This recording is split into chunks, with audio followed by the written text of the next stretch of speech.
come to an end. Motley Crue.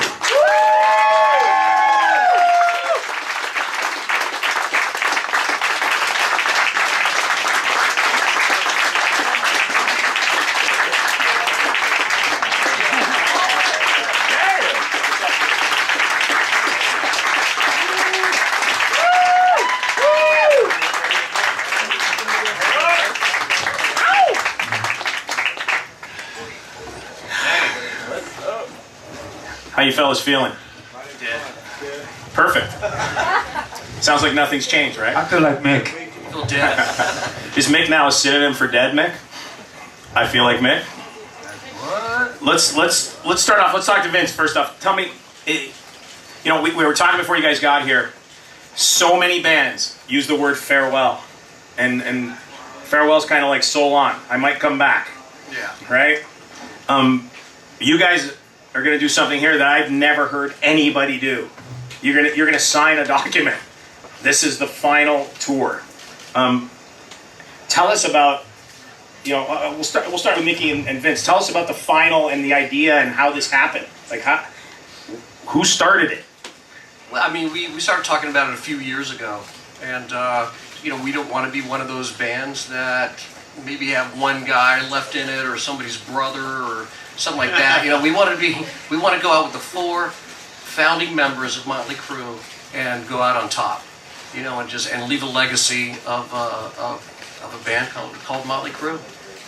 Nikki, you saw it? I mean, for us, we're really proud of our band. We started this band, no one believed in us. No record company would sign us. We figured out, none of us graduated high school, but we figured out how to form a record company, which is kind of funny. And we then figured out how to distribute that record, and none of the record companies believed us in Los Angeles, and we sold 40,000 copies of that first record, Too Fast for Love, and that launched our career. And we, since then, have always been just very proactive about everything we do, including the end of our career. We said, like Vince said, we started talking about, how do we want to go out, and we don't want to hobble off into the sunset. And Tommy said it best recently when he said a farewell tour is when a band does a farewell tour and then gets back together and does another farewell tour and then breaks up and gets back together until there's no milk left in the titty and it's a rip-off to the fans. And so we decided to call this a final tour and sign a contract telling you that this is real, because we want to be proud of Motley Crue. We want our fans to be proud of Motley Crue for decades to come. And you're talking about the fans, and I'll address this with Tommy. You guys have always been a band of the people on so many levels, and had an affinity with your fans, like a lot of other artists do. But it seems like there's more of a bond there. Talk about, Tommy, how important it is for you guys to be inclusive. I was talking about the ticket price. There's gonna be tickets for $15, $20. How important has it been to always make sure that every type of Motley Crue fan has access and the ability to come and see this band over the years? Well, it's always been important to us. I mean, we take a lot of pride in everything from the production, involving fans in the show. I think it's just been something that we've always taken a lot of pride in. And Mick, you guys have done so many unique things over the years. You've controlled your own image, TV shows, books. Did you ever think when Motley Crue started, Mick, that you guys would accomplish all this? Nikki talks about, putting out your own record and selling 40,000 copies, and record companies wouldn't even talk to you. But did you ever think you would accomplish all the things that you guys have accomplished, Mick?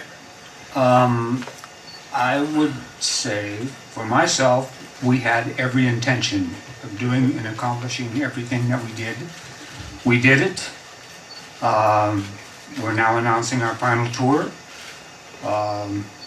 We've been here, we've done that. We love each other like brothers, and it's let's go out on top instead of waiting for, another farewell, like that kind of stuff. It's time for us to throw the towel in, so to speak.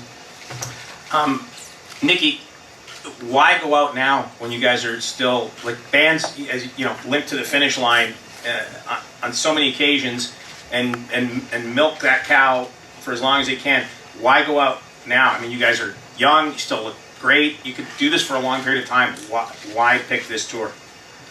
I mean, it's a good question and something that we've talked about amongst ourselves for, like Vince said, the last few years.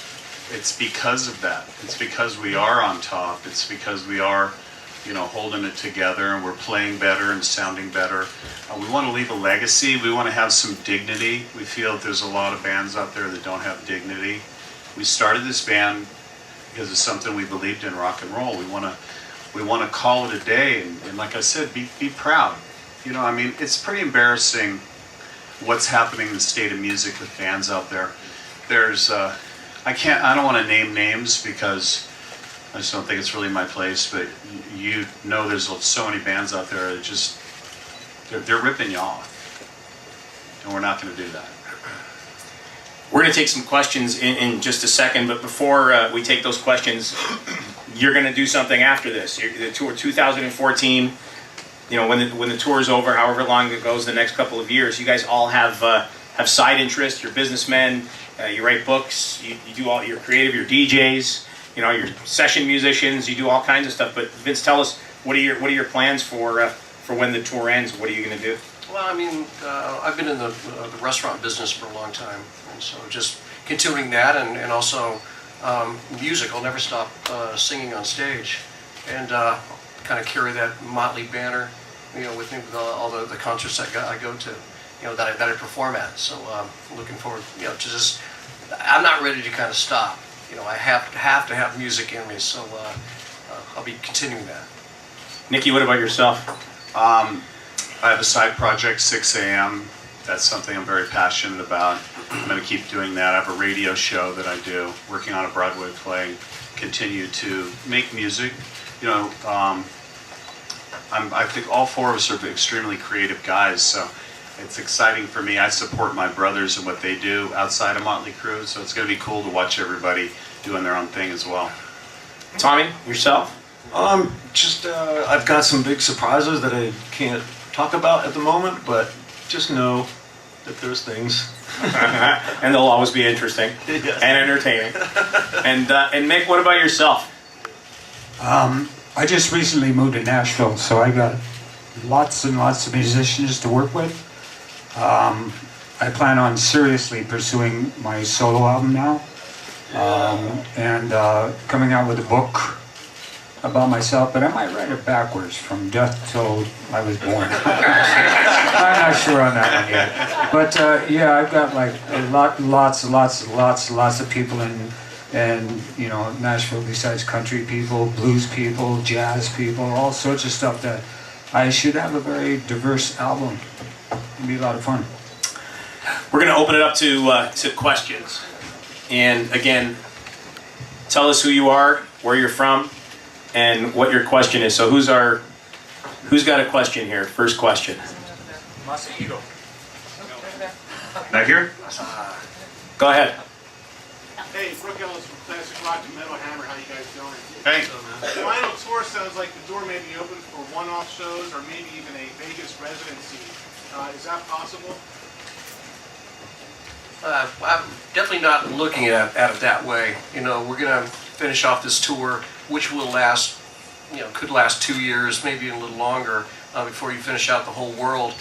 And then, we're going to do our own stuff, but like in the contracts, and take all of us to agree to do something. But I don't see us going back on our word and saying, forget it, you guys. We were just kidding.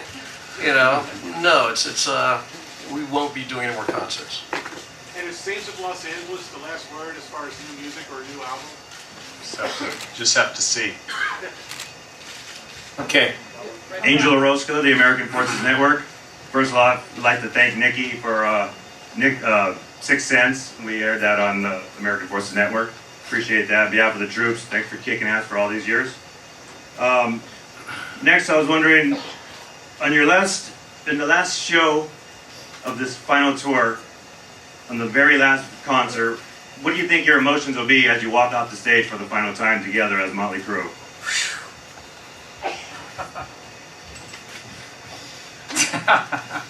I've thought about that, and I don't know.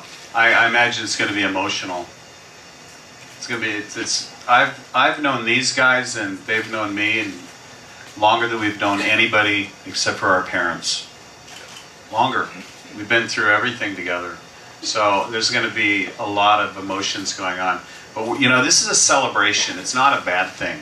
You know, we're poking fun at it with the hearse and the funeral procession and the headstones to kind of make a point. But to be honest with you, it's a huge celebration for us, and we're proud of what we're doing. We're not taking this hat, you know, very lightly. It's going to be a really fantastic, amazing tour. Down front. Phil Gallen from Billboard. Just curious, when you heard there's going to be a country tribute album, your thoughts about country music and how your music can apply to that, and would you have any involvement in this record?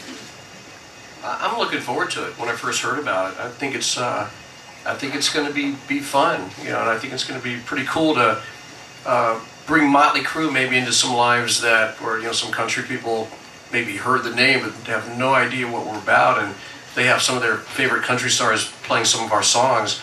It's good for everybody. It's a win-win.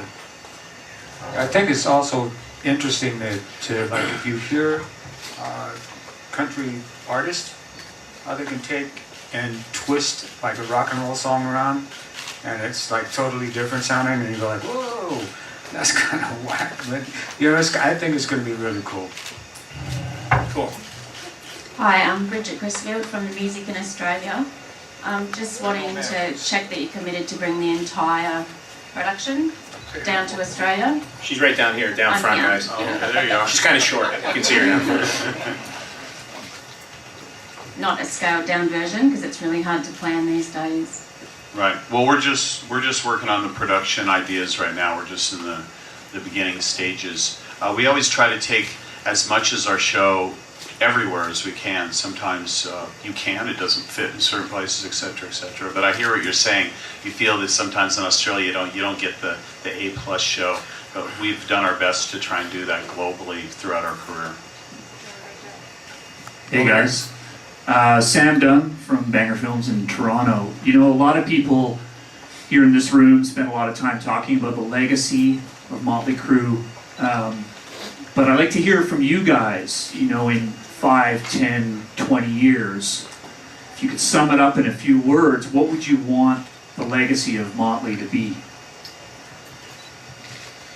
I mean, I've always thought it was just, you know, they did it their way. You know, it's a little cliche, but you know, we did everything against the grain. You know, we were never a critics band. You know, never won any big awards. You know, but we were always been a fan band. You know, and that's the thing I think people are going to remember about us, is that we did it right because we did it the way we wanted to.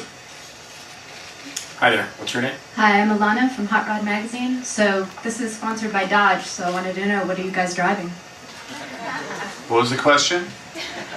So this is sponsored by Dodge, so Yeah. what are you guys driving or collecting? What kind of car are you driving? We're looking forward to driving some new Challengers, that's for sure. My neighbors aren't going to be happy about that. All right. Anybody else? Any other questions? Oh. You got one back there. Hold on a second. We'll bring you the microphone and the Yankees cap. Russ Weekland with Hollywood Life. I was wondering, with the movie coming out, who would you like to play yourselves? We'll start with Vince. Some young newcomer that nobody's ever heard of. Hopefully somebody good looking. Yeah. I don't really care if they can act. Your turn. Yeah, right? Yeah. I have no idea. I don't know, man. Johnny Knoxville. He'd be fun. Right? For sure. Fall down a little. Man. You want to know the truth? My favorite actor, Gary Oldman, but I can't afford him, so there you go. All right. One more over here, Joey. All right, one more down front.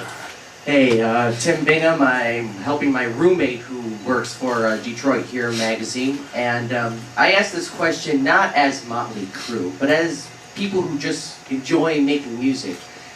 Are you telling me that 10, 20 years down the road when your legacy is finally cemented in the pantheon of rock that